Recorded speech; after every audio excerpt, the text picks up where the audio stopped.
بسم الله الرحمن الرحيم. الحمد لله حمدا كثيرا طيبا مباركا فيه، حمد الشاكرين لنعمه المثنين له القابلين عليه، لا نحصي ثناء عليه هو كما أثنى على نفسه. والصلاة والسلام الأتمان الأكملان المتلازمان على سيد الوجود محمد، رحمة الله المهداة للعالمين، الفاتح لما أغلق والخاتم لما سبق، ناصر الحق بالحق والهادي إلى صراط الله المستقيم، وعلى آله وصحبه حق قدره ومقداره العظيم. وبعد، أحبتي في الله، بعدكم شكور الحق سبحانه وتعالى na kumtakia rahma na amani kipenzi chake na kipenzi chetu Bwana Mtume Muhammad sallallahu alayhi wa ala alihi wa sahbihi wa sallam. Kwa mara nyingine tunamshukuru Mwenyezi Mungu Subhanahu wa Ta'ala kutuwezesha kuwa pamoja tena katika darsa ya tafsir, tukiendelea kufasiri surat al-insan ama suratu ad-dahr ama surat hal ata ala al-insan. Tumefika katika darsa lililopita baada ya kumaliza kuelezea sifa za pepo na naim, starehe ambazo kwamba zipo peponi, ambazo kwamba amezitaja Mwenyezi Mungu Subhanahu wa Ta'ala katika sura kama hii. Tukafika katika aya Mwenyezi Mungu, inna hadha kana lakum jazaan wa kana sa'yukum mashkura. Mwenyezi Mungu Subhanahu wa Ta'ala akabainisha kuwa haya ndiyo malipo yao na sa'i yao, amali walizozifanya ni mashkura, yani makbula, zimetakabaliwa na Mwenyezi Mungu Subhanahu wa Ta'ala. Al-Haqq Subhanahu wa Ta'ala kaendelea katika aya inayofuatia akatuambia, inna nahnu nazzalna al-Qur'ana tanzila. Mwenyezi Mungu Subhanahu wa Ta'ala taban, baada ya kuzungumzia adhabu ya watu wa motoni na baada ya kuzungumzia starehe na neema za watu wa peponi, na kwa kuwa ni ada ya wale makufari wa Kikureshi, washirikina wa Kikureshi, kukataa maneno ya Mtume sallallahu alayhi wasallama na kudai kuwa haya ama al-Qur'an al-Karim sio wahi kutoka kwa Mwenyezi Mungu Subhanahu wa Ta'ala, bali ni maneno ambayo kwamba ameyatunga yeye mwenyewe Mtume sallallahu alayhi wasallama. Mwenyezi Mungu akathibitisha kuwa haya ni kutoka kwake, akatuambia inna nahnu nazzalna al-Qur'ana tanzila, hakika sisi. Taban Mwenyezi Mungu Subhanahu wa Ta'ala akitumia lugha hii ya nahnu, sisi, haimaanishi kuwa miungu ni wengi. Mungu ni mmoja tu, lakini huu ni uslub katika lugha ya Kiarabu unajulikana kwa ta'dhim, yani kuadhimisha jambo. Mtu anaposema sisi, ina maana ameliadhimisha lile jambo ambalo kwamba analizungumzia. Kwa hivyo Mwenyezi Mungu Subhanahu wa Ta'ala asema hakika, tena anatia na mkazo, yani kama una shaka basi toa shaka kama hiyo. Inna nahnu, hakika sisi, nazzalna al-Qur'ana, tumeiteremsha Qur'an. Kwa hivyo Qur'an sio maneno yaliyotungwa na Muhammad. Qur'an sio wahi uliomjia kutoka kwa mashaitani, wala si maneno aliyotoa katika asatirul awwalin, vitabu vya waliotangulia, bali ni maneno yanayotoka kwa Mwenyezi Mungu Subhanahu wa Ta'ala. Kwa hivyo Mwenyezi Mungu alithibitisha hilo, hakika sisi tumeiteremsha al-Qur'an. Na ndio maana Mwenyezi Mungu Subhanahu wa Ta'ala akawa anatahadda, Mwenyezi Mungu Subhanahu wa Ta'ala akawa anawa challenge katika sehemu zaidi ya moja wale washirikina wa Kikureshi ili walete mfano wake. mfano wa al-Qur'an al-Karim. Al-Haqq subhanahu wa ta'ala akawaambia, la in ijtama'at al-insu wal jinn ala an ya'tu bimithli hadha al-Qur'an la ya'tuna bimithlihi walau kana ba'dhuhum li ba'dhin dhahira. Lau watakusanyika wanadamu na majini ili walete mfano wa hii Qur'ani nzima, la ya'tuna bimithlihi, hawezi kuleta mfano wake. Kwa hivyo walishindwa kuleta mfano wake. Waliposhindwa kuleta mfano wake, Mwenyezi Mungu akawapa challenge ambayo kwamba ni hafifu kiasi. Akawaambia, am yaquluna iftara qul fa'tu bi'ashri suwarin mithlihi muftarayat, ama wanasema kuwa haya ni maneno yaliyotungwa, amesingiziwa Mwenyezi Mungu, lakini maneno yake wa Muhammad. Qul fa'tu, basi ikiwa yeye ameweza kuleta, yeye si ni Mkureshi kama nyinyi, ni Mwarabu kama nyinyi, na mnadai hii ni lugha yenu na ni mafasaha nyinyi na mnafahamu yote hayo, basi fa'tu bi'ashri suwarin mithlihi muftarayat, leteni sura 10 mfano wake. Qur'ani nzima mmeshindwa, sura 10 tu. Qur'ani na sura 114 mkhafifishiwa, ni chini ya 10%, sura 10 peke yake akashindwa. Ikaja tahaddi nyingine, challenge nyingine.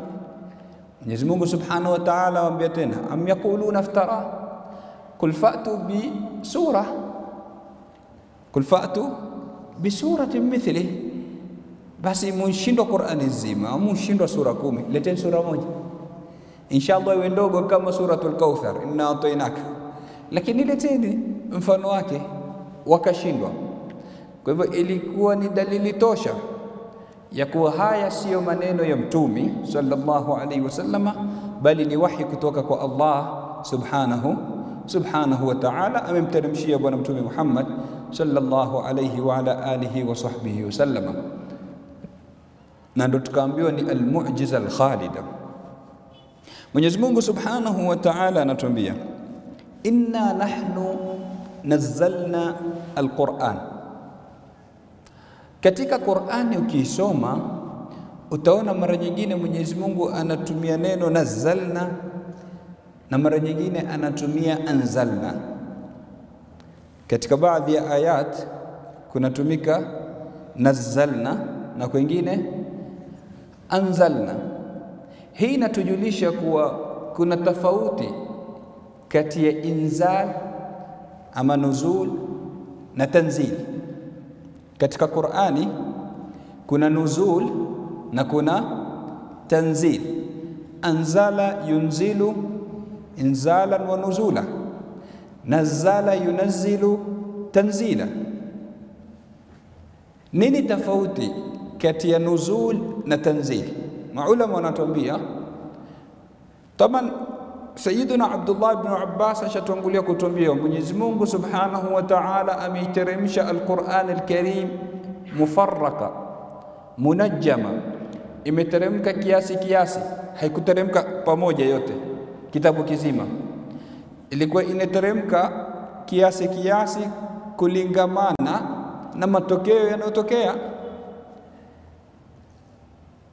Na aya za mwanzo zilizoteremshwa ilikuwa ni aya 5 zilizoko katika suratul Alaq, iqra bismi rabbikal ladhi khalaq khalaqal insana min 'alaq iqra wa rabbukal akram alladhi 'allama bil qalam 'allama al insana ma lam ya'lam. Hizi ndo zilikuwa aya 5 za mwanzo ambazo kwamba zimeteremka katika al-Qur'an al-Karim. Na aya ya mwisho, ingawa kuna khilafu kati ya maulama ni aya ipi ya mwisho iliyoteremka, katika kwanza hakuna khilafu, lakini katika ya mwisho ni ipi iliyoteremka, kauli ya wingi ni kwa aya ya mwisho iliyoteremka, wattaqu yawman turja'una fihi ila Allah thumma tuwaffa kullu nafsin ma kasabat wa hum la yudhlamun. Wattaqu yawman turja'una fihi ila Allah, hii ndio ilikuwa aya ya mwisho kuteremka. Kwa hivyo Qur'ani ilikuwa na aya za mwanzo zilokuja baada mpaka kufika aya ya mwisho, imeteremka munajjama, imeteremka kiasi. Nini tofauti kati ya nuzul na tanzil? anzala na nazzala. Maulama wanatuambia nuzul imepatikana wakati wa Mtume sallallahu alayhi wasallama kutokamana na matokeo. Linatokea jambo, Mwenyezi Mungu Subhanahu wa Ta'ala anateremsha hukumu yake, anateremsha ayat. Ama tanzil, maulama wanatuambia ni kuwa bado inaendelea mpaka siku ya Kiyama. Nuzul iliisha wakati wa Mtume kuteremka zile ayat kutokamana na matokeo. Tanzil ni kuteremka maana za ayat, kupatikana tafsiri za zile ayat. Taban Mtume sallallahu alaihi wasallam amefasiri Al-Qur'an al-Karim, lakini hakufasiri aya zote. Kuna baadhi ya ayat ambazo kwamba ameziacha, ni kwa sababu pengine wakati wake haujafika. Kuna baadhi ya mambo yanazungumziwa katika Qur'ani yanakuja kuthibitishwa leo na elimu ya sasa, baada ya kutangulia teknolojia, baada ya kupatikana taqaddumul ilmi katika ulimwengu, leo ndo kupata kujulikana. Kwa mfano, si kitambo wanazuoni wa anga wanasema kuwa tumegundua kitu kikubwa, kuwa kuna baadhi ya nyota ziliwahi kuungua zikapotea, kwa hivyo ikabaki athari tu yake, athari yake katika sehemu iliyokuwa ndio imebaki. Wamekuja wamesema wamevumbua ni kitu kipya, lakini subhanallah, ukirudi katika Al-Qur'an al-Karim utamwona Mwenyezi Mungu Subhanahu wa Ta'ala anakuambia nini? Wala uksimu bimawaqi'in nujum. Mwenyezi Mungu Subhanahu wa Ta'ala anaapa na mawaka, sehemu za nyota. Akuapa na nyota, sehemu za nyota. Yani Mwenyezi Mungu ashaashiria kitambo kuna nyota zingine hazipo, kumebaki sehemu zake tu, na akaapa nazo hizo sehemu. Sasa hizi ayat lau Mtume sallallahu alaihi wasallam angewafasiria, hatusemi hajui, Mtume amepewa ilmu na Mwenyezi Mungu Subhanahu wa Ta'ala, na hii Qur'ani Mwenyezi Mungu ametuonesha kuwa litubayyina linnasi ma nuzila ilayhim, ili wewe Mtume uwabainishie watu kile kilichowateremkia. Lakini ile bayani lau angeambiwa yule mushrik wa Kikureshi wakati ule kuwa kuna nyota, kuna sijui kuna nini, angefahamu kweli? Ilikuwa sio wakati wake. Ndio maana Mwenyezi Mungu akatuambia nini? Sanurihim ayatina fil afaq. Hakusema sanurika, tutakuonesha wewe Muhammad. Sanurihim, tutawaonesha, na si sasa, huko siku zijazo. Sanurihim ayatina fil afaq, tutawaonesha miujiza yetu katika anga, wa fi anfusihim, na katika nafsi zao. Kwa hivyo kila siku zikienda kunavumbuliwa tiba mbalimbali, kunavumbuliwa hali mbalimbali katika mwili. Kila siku zikienda tunaletewa mambo kila siku na NASA, sema tumevumbua hichi katika sayari fulani, tumevumbua hichi katika anga. Yote hayo sanurihim, Mwenyezi Mungu asema tutawaonesha. Sanurihim ayatina fil afaqi wa fi anfusihim. Kwa hivyo Qur'an ina nuzul na ina tanzil. Nuzul imetimia wakati wa Mtume sallallahu alayhi wasallama, tanzil inaenda mpaka siku ya Kiyama. Ndio tukaambiwa ni almu'jiza alkhalida, ni miujiza yenye kudumu, ni miujiza yenye kudumu. Maulama watuambia vitabu vilivyotangulia, vitabu vilivyotangulia, tumetangulia kutaja katika durusi zilizopita kwa Mwenyezi Mungu Subhanahu wa Ta'ala ameteremsha 114 vitabu na suhuf. Vitabu vilivyotangulia miujiza yake iliisha kwa kufariki mitumi walioteremshiwa vitabu vile, lakini Al-Qur'an al-Karim ni muujiza mpaka siku ya Kiyama. Na kila siku zinavyoenda, kila jambo likivumbuliwa, watu wanakuja wanalipata limetajwa katika Al-Qur'an al-Karim. Kwa hivyo tanzil inaendelea mpaka siku ya Kiyama kupatikana maani ndani ya Qur'ani, ndani ya kitabu cha Mwenyezi Mungu Subhanahu wa Ta'ala. Inna nahnu nazzalna alayka al-Qur'ana tanzila.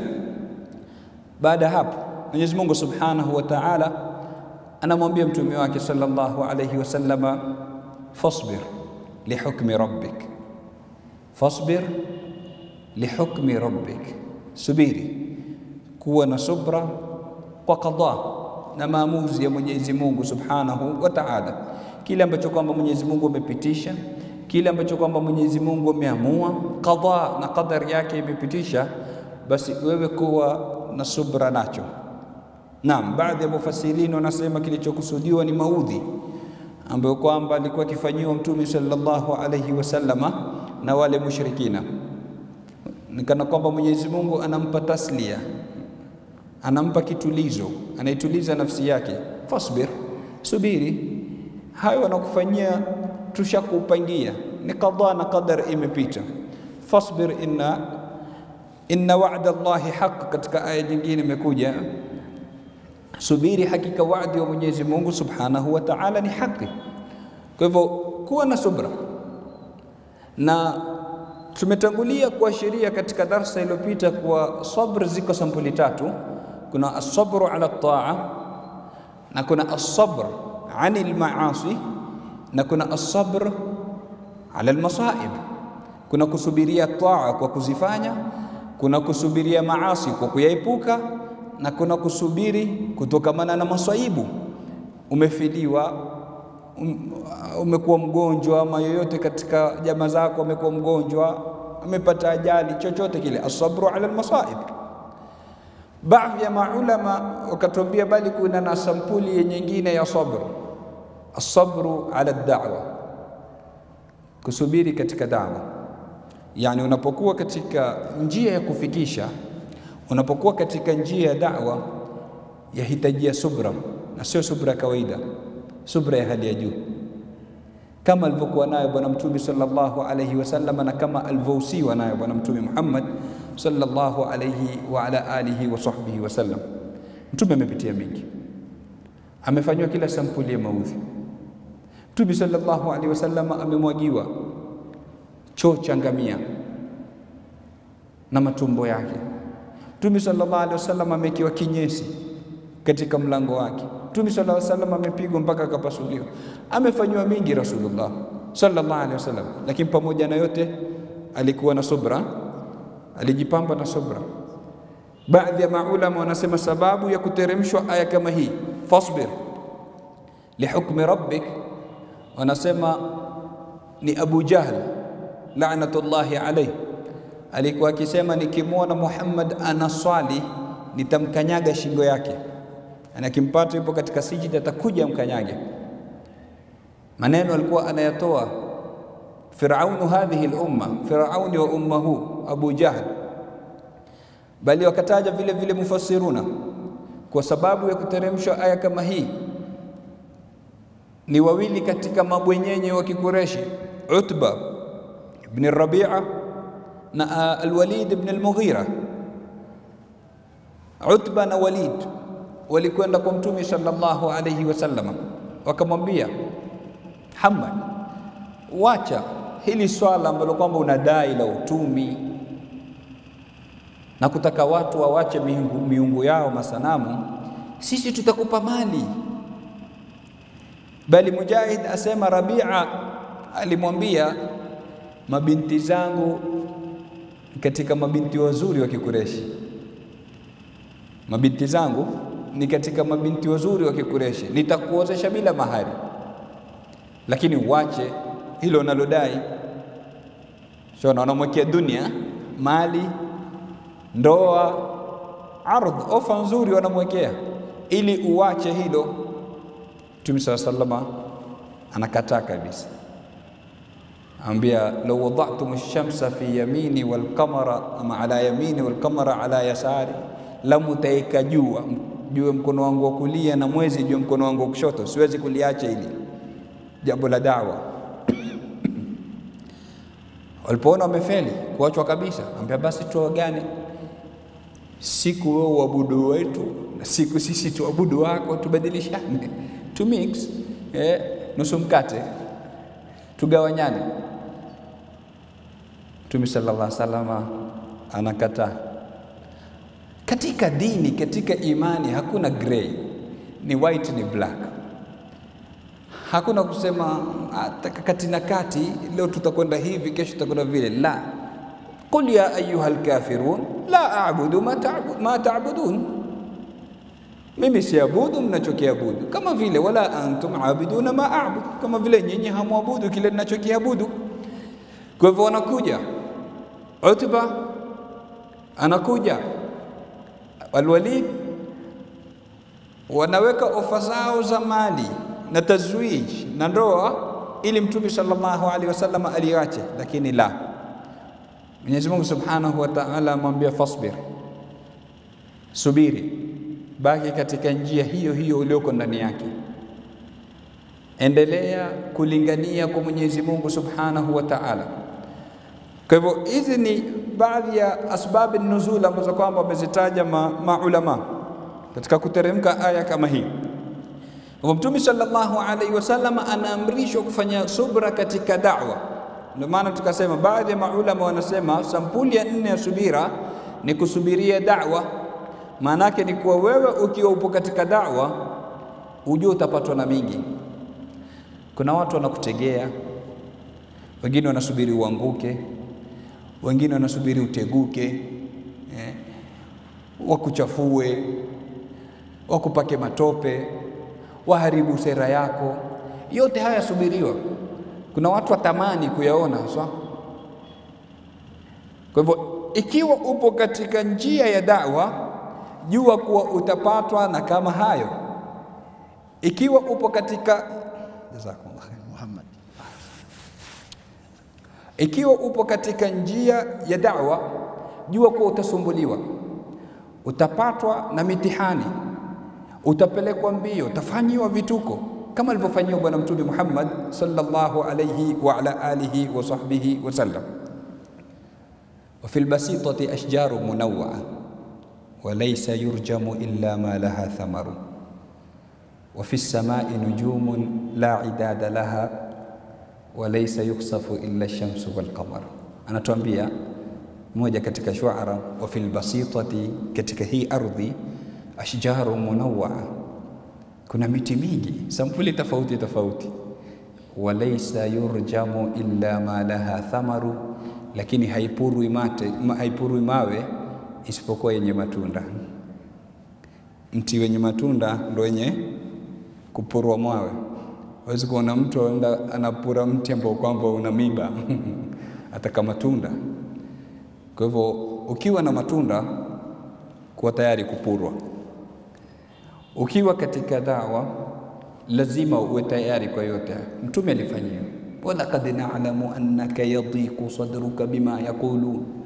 Anatuambia Mwenyezi Mungu katika Al-Qur'an Karim, hakika sisi tunajua kuwa wewe unapatwa na dhiki, kifua chako kinahisi dhiki, bima yaqulun, kutokana na wanaoyasema. Walikuwa wanasema mingi. Na Mtume mwanadamu, naam, afanya subra, lakini ahisi maudhi ndani ya kifua chake. Walaqad na'lamu annaka yadhiqu sadruk bima yaqulun. Sayyiduna Musa namna alivyokuwa kiudhiwa na Banu Israil, mpaka akimwambia Mwenyezi Mungu, akimwomba Rabbi, niepushie mimi ndimi za Banu Israil, niepushie midomo ya Banu Israil, wasiniseme mimi kwa ubaya ya Rabbi. Mwenyezi Mungu amwambia, lam attakhidh dhalika li nafsi, mimi mwenyewe sijajipa hilo, mimi mwenyewe nasemwa, mimi mwenyewe nakosewa, natukanwa. Sasa ikiwa mimi sikujipa hilo, hata wewe huwezi kulipata.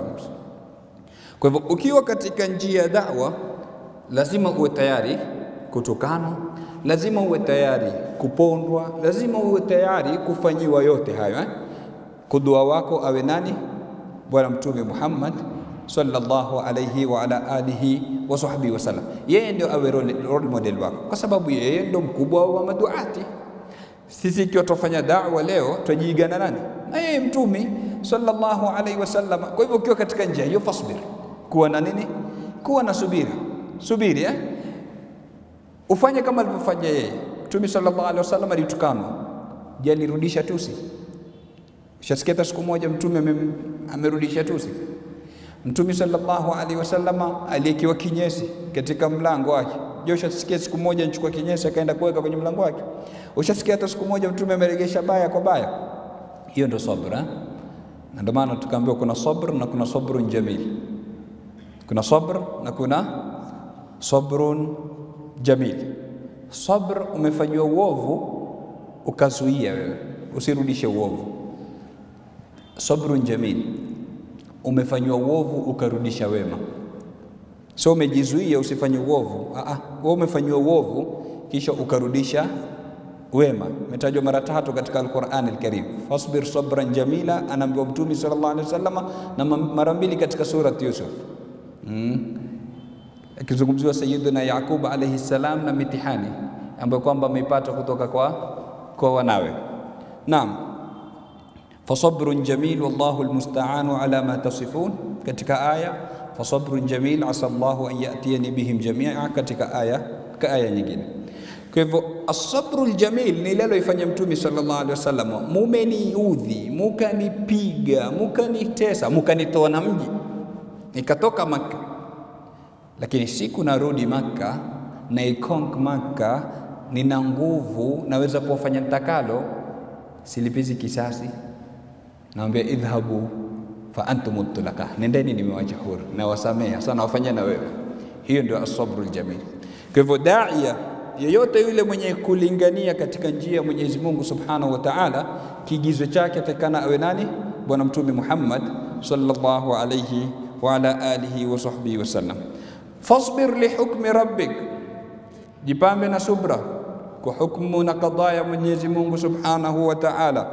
Wala tuti' minhum, wala usiti katika wao, athiman, mwenye kufanya madhambi, au kafura, ama aliyepindukia katika kukufuru. Sio kafir, kafur, kuna mubalagha, aliyepindukia, aliyekufuru sana, usiti. Hawa ndo maulama wametuambia athiman au kafura. Ndo Abu Jahl athiman au kafura, wengine wakatuambia athim ni Utba na kafur ni Al-Walid, wale ambao kwamba wametajwa katika sabab an-nuzul.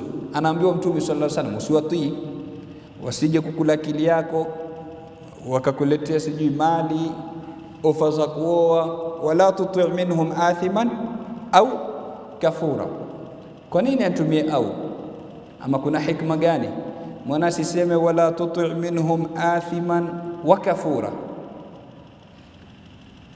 Maulama wanatuambia au ni akad, inatia mkazo zaidi. Yani wala tuti' minhum athiman au kafura, usiwatii wote wawili. Tofauti katika lugha ya Kiarabu, ukimwambia mtu la tuti' amran wa zaidan, usimtii Amri na Zaidi, inaweza kufahamika kuwa usiwatii, yani usiwatii wote kwa pamoja, lakini unaweza kumtii mmoja peke yake. Kwa hivyo chagua ima Amr ama Zaid. Katika misemo yao maarufu wanasema la ta'kuli samak wa tashrab al-laban, usile samaki ukanywa na maziwa. Kwa hivyo uchague moja, ima ule samaki usinywe maziwa, ama unywe maziwa usile samaki. Sababu nini? Hayo ni mambo ya tiba, hatutaigilia. Wenye kusema sije sababisha maradhi ya ngozi na nini. La ta'kuli samak wa kuntumia wawa, yani yasipatikane mawili yote, yani kwa pamoja, laweza kupatikana moja.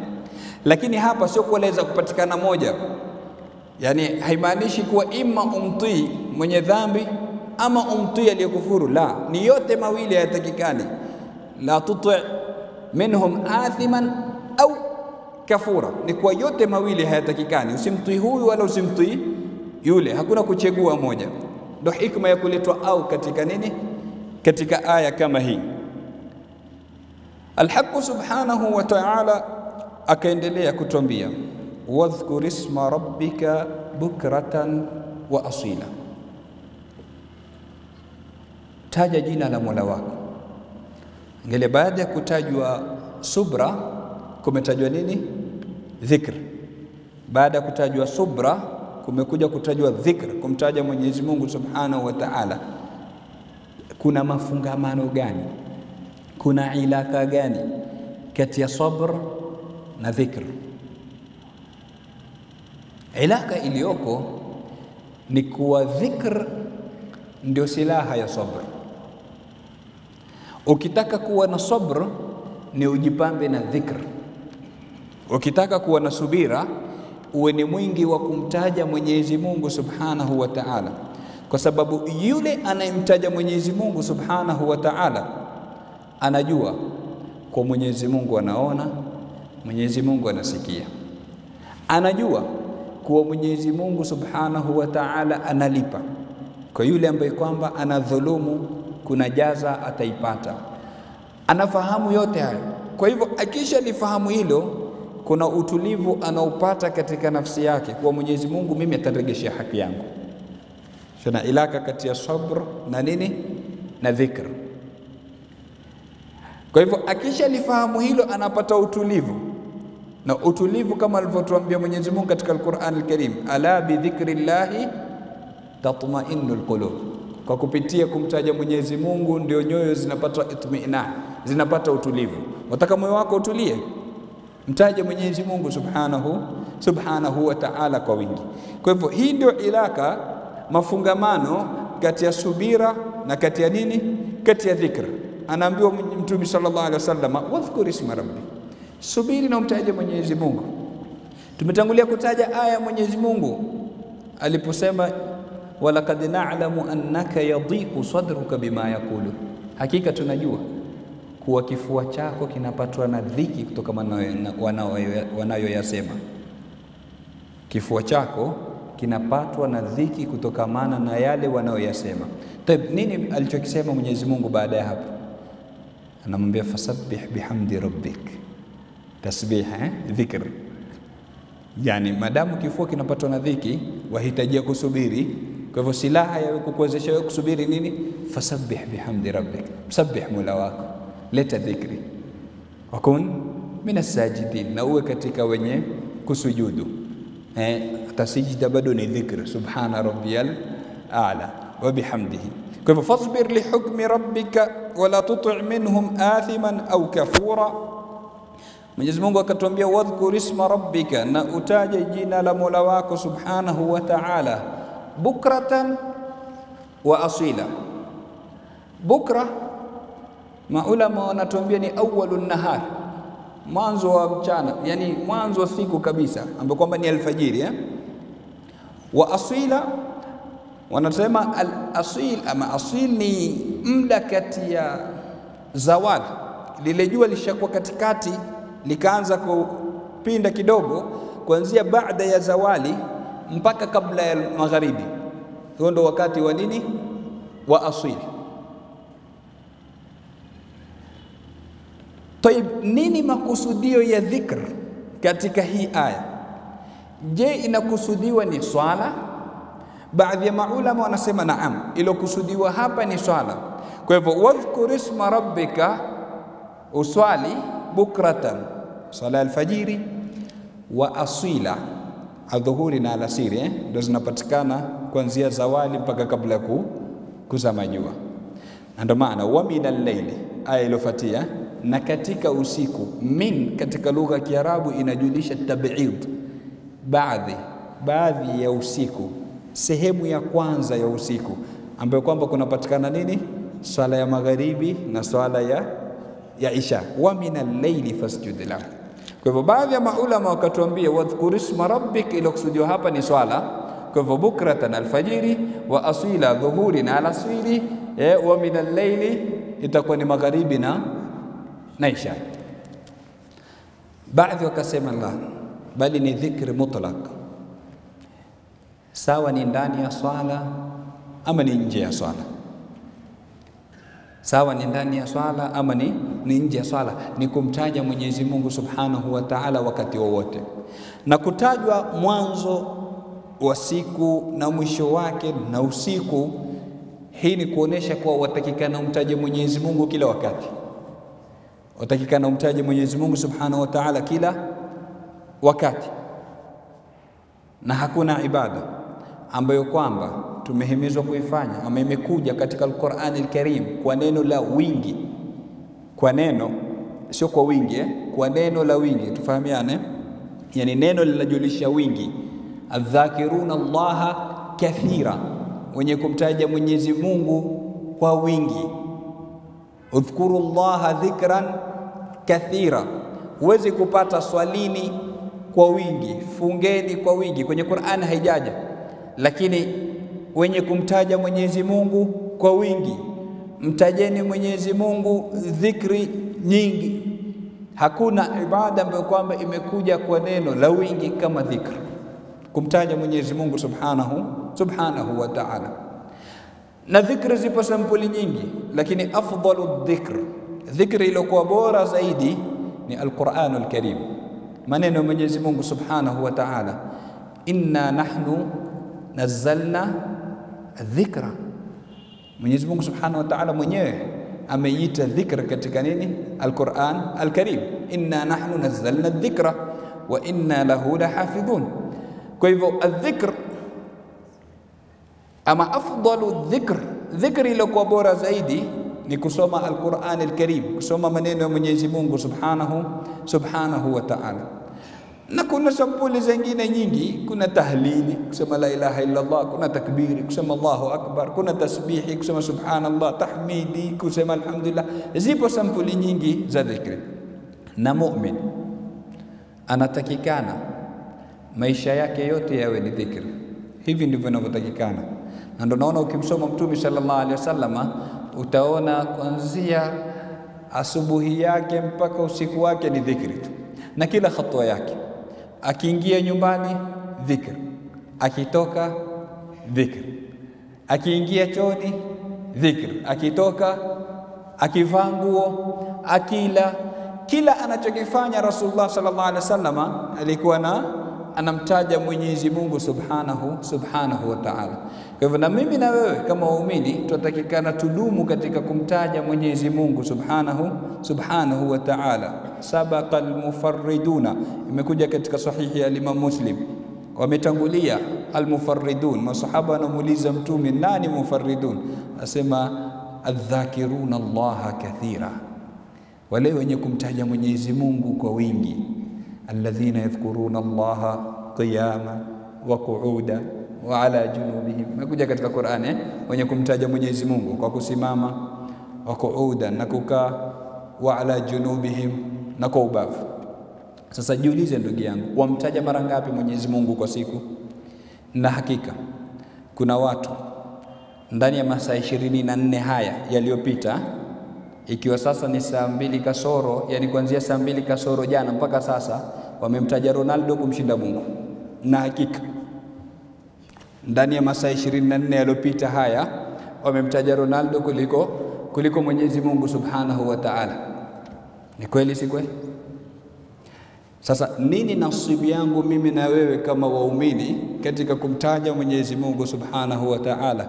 Je, tuna aurad, tuna wirdi, tuna dhikri ambazo kwamba tudumu nazo? Najua sisi tukiswali sala alfajiri tutaleta uradi fulani. Najua mimi kwa siku nitakuwa na istighfari japo 70 ama 100, nitasema astaghfirullah wa atubu ilayhi.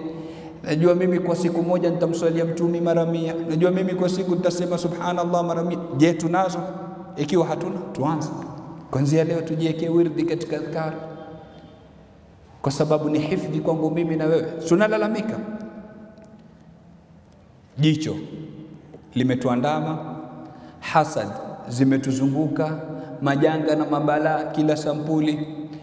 Kwa nini asitupate yote hayo na kinga hakuna kati yetu iliyotuzunguka? Wewe umepewa ngome na Mwenyezi Mungu subhanahu wa ta'ala, hisn ambayo kwamba hakuna anayeweza kuvuka, hata shaitani hawezi kukufikia unapomtaja Mwenyezi Mungu subhanahu wa ta'ala. Kwa nini Mwenyezi Mungu atuambia inna kaida shaitani kana dhaifa? Hakika vitimbi vya shaitani dhaifu. Kwa sababu unapokuwa wewe umemwegemea al-qawi, Allah mwenye nguvu, shaitani atakuwa dhaifu, hakuna namna anaweza kukuwinda. Angalia katika maani za kimaajabu, wanasema ulama, samaki asiyemtaja Mwenyezi Mungu ndio huvuliwa. Yule samaki anayesahau kumtaja Mwenyezi Mungu, maana kila kitu chamtaja Mwenyezi Mungu, wa in min shay'in illa yusabbihu bihamdi, hakuna chochote. Inshallah mti, ni wanyama, ni samaki, kila kitu cha mtaja Mwenyezi Mungu Subhanahu wa Ta'ala, kama alivyosema mwenyewe katika Qur'an. Sasa yule samaki anayeghafilika kumtaja Mwenyezi Mungu ndio anayevuliwa, na yule mnyama anayeghafilika kumtaja Mwenyezi Mungu ndio huwindwa. Maulama angalia wanatuambia, na wewe na mimi kama wanadamu tunapoghafilika kumtaja Mwenyezi Mungu ndio huwindwa na ibilisi na shaitani.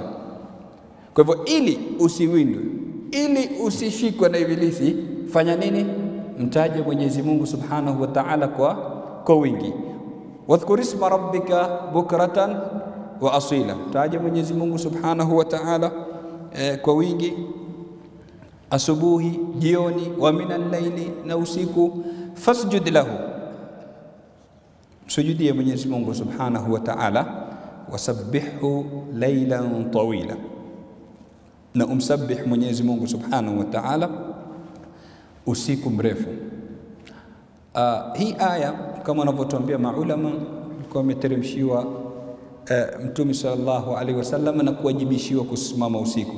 Taban qiyamul layl kwa Mtume ilikuwa ni wajibu, si sunna. Kwetu sisi ni sunna, kwa Mtume ilikuwa ni wajibu. Kwa hivyo Mtume sallallahu alaihi wasallam aliwajibishiwa kusimama usiku. Baadhi ya maulama wasema hukumu hiyo kisha iliondoka, wengine wasema la, ilibaki mpaka kufa kwake. Mtume sallallahu alaihi wasallam alikuwa akisimama usiku. Kwa hivyo nambao minal layli fasjud lahu wasabbihu, na umsabbih Mwenyezi Mungu Subhanahu wa Ta'ala, kithirisha kumtakasa Allah Subhanahu wa Ta'ala hasa katika usiku. Sayyiduna Uthman ibn Affan anatuambia maulama alikuwa ameghilibiwa na tasbih. Unajua watu wanatofautiana katika taalluq, mafungamano na hizi adhkar. Kuna baadhi utaona kwa wingi wanaleta la ilaha illa Allah, wengine wanapenda sana Allahu akbar, wengine wanapenda sana alhamdulillah. Watu wanatofautiana. Sayyiduna Abu Bakr radhiyallahu anhu anatuambia maulama alikuwa akizungumza na mtu, kile kiwango cha kusikiza jawabu, kile kiwango ambacho yeye hazungumzi, asubiri majawabu, anasema la ilaha illa Allah, la ilaha illa Allah, hapotezi wakati. Na hii ndio ilikuwa dhikra ambayo kwamba imemghilibu Sayyiduna Abu Bakr, tahlila la ilaha illa Allah, kileta kwa wingi. Ama Sayyiduna Umar, nazungumzia khulafa wanne, ama Sayyiduna Umar ibn al-Khattab radhiyallahu anhu, yeye alikuwa ameghilibiwa na takbir, Allahu akbar, Allahu akbar, alikuwa kileta kwa wingi. Sayyiduna Uthman tasbih, subhanallah, subhanallah. Na Sayyiduna Ali alikuwa ameghilibiwa na tahmid, alhamdulillah, alhamdulillah.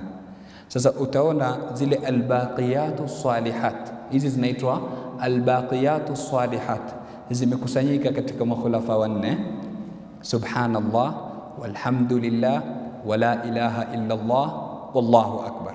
Hizi ndio zinaitwa albaqiyatu as-salihat. Subhanallah Sayyidina Uthman, walhamdulillah Sayyidina Ali, wala ilaha illa Allah Sayyidina Abu Bakr, wallahu akbar Sayyidina Umar radhiyallahu anhum wa ardhahum. Kwa hivyo wa min al-layli, ikifika usiku, fasjud lahu, msujudie Mola wako Subhanahu wa Ta'ala. Jijalie ndugu yangu uwe na nasib na fungu katika swala ya usiku, uwe na fungu katika ibada ya usiku.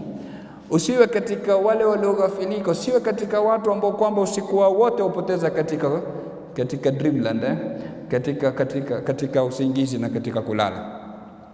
Japo raka mbili tu utamka usiku, umswalie Mola wako Subhanahu wa Ta'ala. Mtume sallallahu alaihi wasallam alikuwa kiswali mpaka miguu ikifura. Nakuja katika hadithi ya Sayyida Aisha radhiallahu anha, akisema Rasulullah sallallahu alaihi wasallam akiswali mpaka miguu ikifura, na ni mtume, hana dhambi, na ashahidiwa al-firdaus al-a'la, pepo ya juu kabisa. Mimi na wewe tutakikana tuswali kiasi gani? Hatukuwajibishiwa wala hatukuambiwa tuswali mpaka miguu ifure. Basi japo raka 2, 4, 8 zitatushinda. Wa min al-layli fasjud lahu wasabbihu laylan tawila. Mtume sallallahu alayhi wasallam alikuwa akihimiza sana kusimama usiku na kufanya ibada ya usiku. Kwa nini? Kwa sababu ndo wakati wenye siri na ndo wakati wa kupaishwa na kunyanyuliwa daraja. Na wenyewe wanasema hawakufika mawalii katika daraja ya wilaya isipokuwa kwa kusimama usiku. Alhamdulillah. Hawakufika mawalii katika daraja ya wilaya, wala hawakufika muqarrabuna katika daraja ya qurb, kwa karibu na Mwenyezi Mungu Subhanahu wa Ta'ala, isipokuwa kwa nini? Kwa huku kupitia kuswali usiku. Na wenyewe walikuwa kihisi ladha, bali wakisema ndo pepo ya dunia. Waliman khafa maqama rabbih jannatana, yule atakayekuwa na hofu na kusimama mbele ya Mola wake siku ya Kiyama, ana janna mbili, pepo mbili. Baadhi ya maulama wanasema pepo ya duniani na pepo ya akhera. Pepo ya duniani ni ipi? Wenyewe wanakuambia ni ile kusimama usiku kuswali, kufanya ibada, ndio pepo ya duniani. Na wenyewe walikuwa wakisema nahnu fi ladhati, sisi tuko katika ladha. Law alimatil muluk, law wafalme wangejua ile ladha sisi tuko ndani yake, la jaladuna bisuyuf, wangetupiga kwa mapanga. Law wafalme wangejua ile ladha, wao ladha yao ipata katika makasri na katika vyakula na vinywaji, ile ladha tunayoipata katika kusimama usiku, lau wangejua wafalme, la jaladuna bisuyuf, wangetupiga kwa mapanga. Kwa hivyo walikuwa wako katika nini? Janna. Waliman khafa maqama rabbih jannatan. Kwa hivyo hainuliwi daraja mwenye kuinuliwa isipokuwa kwa kupitia nini? Kuswali usiku. Na ndio maana Mtume sallallahu alayhi wasallam akihimiza sana, alaikum biqiyamil layl, shikamaneni jamani na kuswali usiku, fa innahu da'bu salihin qablakum wa qurbatun ila rabbikum. Hadithi ndefu Mtume sallallahu alayhi wasallam anatueleza, hadithi ya Bilal radhiyallahu anhu, shikamaneni na kuswali usiku, shikamaneni na kuswali usiku, mpaka mwisho anatuambia umtaradatun lidda'i anil jasad, na inaondoa maradhi katika mwili. Swala usiku inaondoa maradhi katika mwili. Mpaka watu wakashangaa, asema yahusiana nini? Mtu mgonjwa apoe kwa kupitia swala ya usiku. Mtu mgonjwa badala umwambie tumia dawa fulani, unamwambia simama usiku uswali. Naam, simama usiku uswali ni dawa, tena dawa kubwa sana. Maulama wa tiba wanasema usiku wa mwisho immune system inakuwa dhaifu, haiwi na nguvu ya kupambana na zile bakteria na virusi vya maradhi. Sasa wewe ukiinuka ukaswali, tayari ushaiamsha ile system, si rahisi kupatwa na maradhi. Ndio maana mara nyingi ukifuatilia, wanasema matabibu, stroke mara nyingi zinakuja usiku wa mwisho hivi na mida alfajiri. Kwa wale ambao kwamba wamelala upigwa nazo sana hizo. Lakini mtu akiwa ameamka, ametawadha, amekwenda kuswali, mumataradatun lidda'i anil jasadi. Kwa hivyo wadhkur isma rabbika bukratan wa asila, taja Mwenyezi Mungu Subhanahu wa Ta'ala kila muda, bukratan mwanzo wa mchana, wa asila na katikati mpaka muda wa jioni, wa minal layli na vile vile usiku, taja Mwenyezi Mungu Subhanahu wa Ta'ala. Lakini vile vile fasjud lahu, msujudie, uswali, uwe na swala ya usiku. Ndio wakati hakuna zahma, magharibi tunja, mashaallah, kila sehemu kwa swaliwa, ishai kila sehemu kwa swaliwa. Lakini saa 8, 9, 10 za usiku wachache, wa hakuna zahma. Siku zote ukitaka kwenda sehemu, wauliza wakati gani hakuna foleni, wakati gani hakuna jam, si ndio ufike kwa haraka. Wataka kufika haraka katika mlango wa Mwenyezi Mungu, muda usiku, hakuna watu wengi, kuna jam kabisa, fika moja kwa moja. Tena ndio muda ule ambao kwamba mwenyewe husema hal min taibin, hal min mustaghfirin, hal min da'i. Kuna mwenye kutaka kuomba, kuna mwenye kutaka kusamehewa, kuna mwenye kutaka kuleta tauba ili nimkubalie. Wakati ule Mwenyezi Mungu, imagine wakati Mwenyezi Mungu anakunadi wewe unakoroma, kisha unasema nampenda Mwenyezi Mungu. Mahaba gani? Yeye yukuita mja wangu, wataka kuomba msamaha, wataka kuomba dua, yeye anakuita wewe, wakoroma, umelala uko dreamland, kisha unasema unampenda Mwenyezi Mungu Subhanahu wa Ta'ala. Atuwezeshe na atujalie katika wale ambao kwamba watakuwa ni wenye kusimama usiku na kudumisha ibada kama hii, na wenye kumtaja kwa wingi Mwenyezi Mungu Subhanahu wa Ta'ala, lakini vile vile tupambe na sifa ya subra. Innahu waliyu dhalika wal qadiru alayhi. Wa sallallahu wa sallama ala sayyidina Muhammadin wa ala alihi wa sahbihi wa man tabi'ahum bi ihsanin ila yawmiddin. Walhamdulillahi rabbil alamin.